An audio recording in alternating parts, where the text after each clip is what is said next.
உலக தமிழ் மக்களுக்கு வணக்கம். எப்படி இருக்கிறீங்க? எல்லோரும் நல்லா இருக்கீங்களா? ஓகே. நான் பாணனும் அல்ல, பறையனும் அல்ல, நீ தம்புரானும் அல்ல. நான் பாணனும் பறையனும் என்று நான் சொல்லிக் கொள்றதுக்கே வெக்கப்படுறேன்.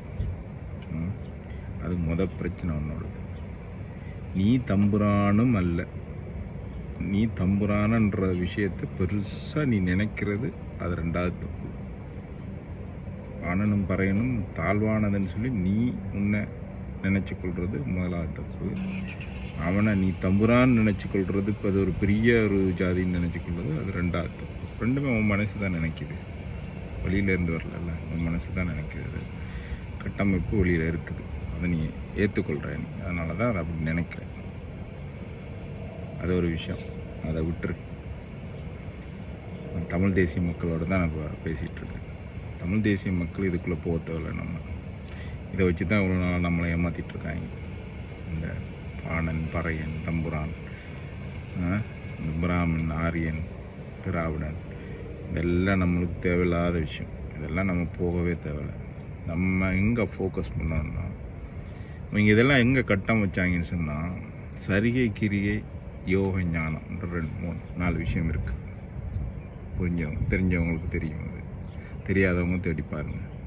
இந்த சரிகை கிரியைன்றது இந்த கோயிலுக்கு போகிறது, பூசை அடிக்கிறது, மணி அடிக்கிறது, இதெல்லாம் சரிகை கிரியை எல்லாமே ரெண்டுமே இதுக்குள்ளே தான் வரும். இந்த 2 சப்ஜெக்டுக்குள்ளேயே நம்ம மக்களை வச்சுக்கொண்டாங்க.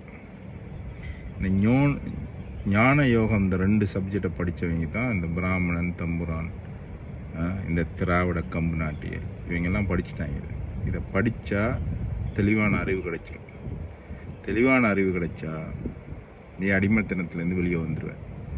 ஸோ இவங்க உன்னைய இந்த கோயிலுக்கு போகிற விஷயத்துலையே ஸ்ட்ரிக்டாக வச்சுக்கொண்டாங்க. அப்போ தான் நீ இந்த ஜாதி, மதம், அது இதுக்குள்ளெலாம் இருப்பேன். ஏன்னா இந்த சரிகை கிரியைகளுக்குள்ளே இருந்தீங்க. இந்த மதத்தில் சாமியை கும்பிட்றது, எந்த மதமாக இருந்தாலும் சாமியை கும்பிட்றது, அதுக்கு சடங்கு செய்கிறது, அது இதெல்லாம் செஞ்சுட்டு இருந்தீங்கன்னா நீ இந்த 2க்குள்ளேயே இருந்துருவேன். நீ அது 2ஐயும் படிச்சிட்டின்னா இந்த 2 விட்டு வந்துடுவேன். எது ஜாதி, மதம், கடவுள், மதங்கள், அது இது எல்லாத்தையும் விட்டு வெளியே வந்துடுவேன். அப்போ அந்த காலத்து நமது மூதாதையர் தமிழர்கள் இந்த ஞான யோக முறையை தெளிவாக பின்பற்றி இருக்கிறாங்க. அதுதான் எங்களோட ரிஷிமாரும் சித்தர்மாரும் அவங்க எல்லாரும். அவங்க இந்த இந்த இந்த மத சண்டைகளையும் ஜாதி சண்டைகளையும் மாட்டலை. இப்போ இவ்வளோ பேசுகிறவங்க ஏன் அதை எடுத்து பேச மாட்டேன்றாங்க? இந்த ஞான யோகத்தை பற்றியும் இதுகளை பற்றியும் தமிழர்களோட இதுகளை பற்றியும்